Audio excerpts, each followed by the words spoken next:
divi labākie. Divi labākie vienā gonkā. No visas komandas. Labi, viņiem pirmās vietas un dabū maksimālos punktus. Tā nav viena gonka mīnā. Saproti, tas nav viens pasākums, par to iet runa. Man ir jautājums, vai ir, apmēram padomās, kur notiksies, kā? Kad? Posmu. Jā. Labi, kad, datums, tas pats redzēsiet. Protams. Ko? Protams. Viss bicerniekos? Nē, nav viss bicerniekos. Ir vēl vainodas. Bicerniekos arī nav tikai viena konfigurācija, ir tomēr vismaz divas vietas, kurās var braukt. Tad nebūs trīnieki, ja viņi nav priekšā? Nav iekļaut pagaidām trīnieki. Pro klasē varētu nebūt, jā.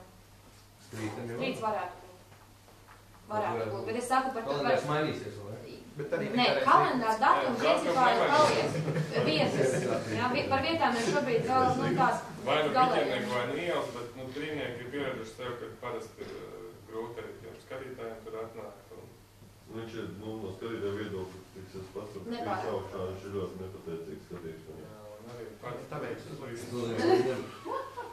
Šobrīd nebūs, es teicinu. Trīniekiem viņš jāattīstās. Viņi ir iestāvējušies. Nē, varētu jau tā, nekas jau tur slikts nav, tur tajos trīniekos jau varētu. Es domāju, ka tīri teorētiski ir iespēja. Ja organizātors saprot, ka būs saule un viss kārtībā, tad jau ir biķerniekos visi posmi, kas izlikt, tad rases konfigurācija mainīsies. Vienu un tāpat. Divi posmi nekā nav viens savādāk, tas citādi vietā. Jūs pa tāds kā ir, jā. Un galvenais, kas ir tie treniņi.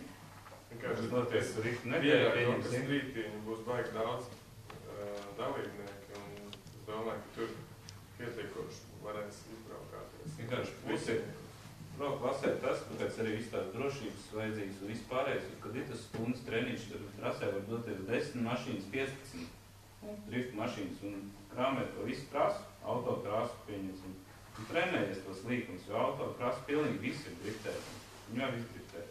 Bet katrs izvēlās, vai nu, pieņemsim, tas ir pirms sacensību diena, tad atstrādā vienu kaut kādu sēriju, pārējos 10 riepus, kā pārbraucienī, vai tu vari uztaisīt par 2 aplis, bet visi izdarīt. Protams, tas ir, kā tu vēl. Es uzstādīšu dažus noteikumus, kas ir jābūt šādai sistēmai ar kaut kādām, nezinu, tur tā kā rallījās uzzīmēm vai arī ar intervālu plus izlaištās mašīnas.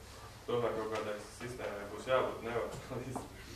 Nē, kā, no intervālu, ir tandēms. Nē, blokus pilot paši. Tā es vienīgais saku, varbūt būs īstenībā mēs uzstādīšu kaut kāds.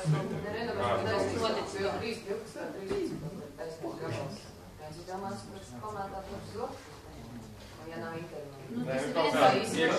Tāpēc Norvēģijā? Es saku, tas ir otrs Labi, nav pārāk Gāja runa liekas, gāja runa drusku par kaut ko citu.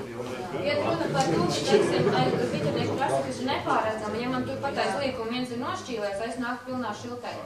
Pat ir par karodzemiem, jā, vismaz kaut kādas tādas. Kristēn, kas notiek parastā auto treniņā, kad nošķiļās viens treniņā? Tas nekas, no viens karodziņiem pamaina. Jā, es tāpēc saku, tas jau arī būs, liekas, vienīgais, kas tur būs pats lielākais.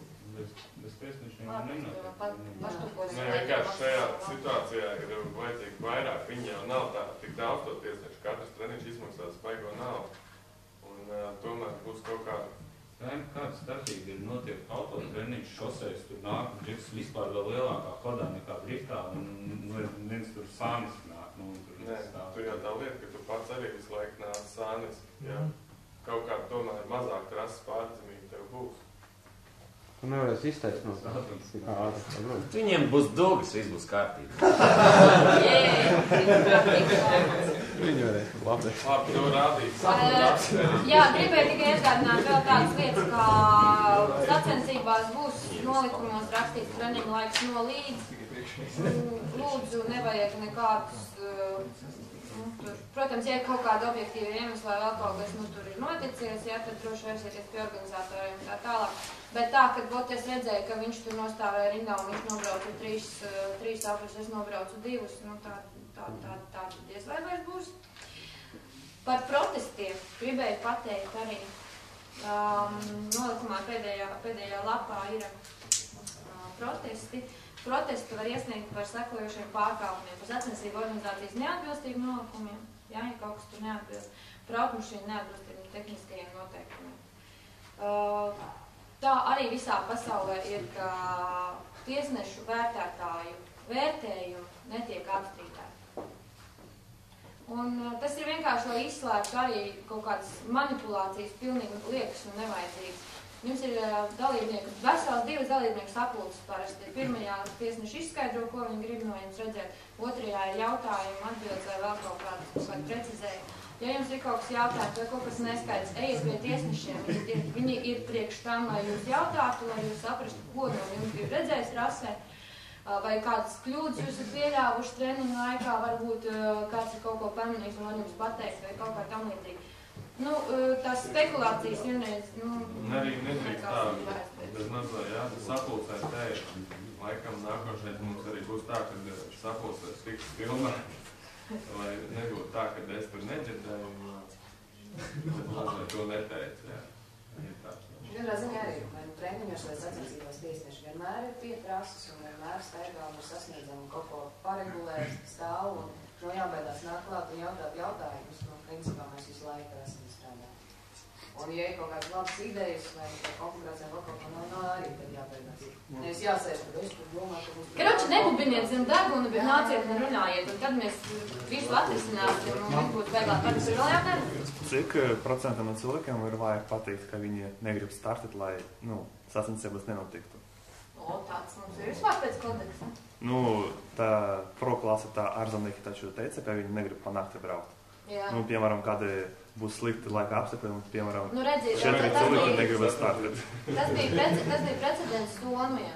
Mums šādi precedenti nav bijuši. Droši vien būs vairākums. Bet ja mums kādam būs bail, piemēram, braukt. Jā, mašīna. Kāda mašīna? Vairākums. Es domāju, ka ir atbildams ar vairākumu. Es ļoti ceru, ka šādu mums vispār nebūs. Latvijas valdības diez vajadzētu būt, bet ja nu sanāk kaut kādu nenormālu šaidu, tad balsos vairāk. Balsos sportisti, visi, kas piedalās, paceļam brokas, sakām, mums šitāds bezpēdējās nav vajag. Un tad vienkārši nebūs nekāda, pointa, nekāda punkta, jā? Principā, īstenībā, pa lielām galvenais tiesnes arī izlēma vai tādu.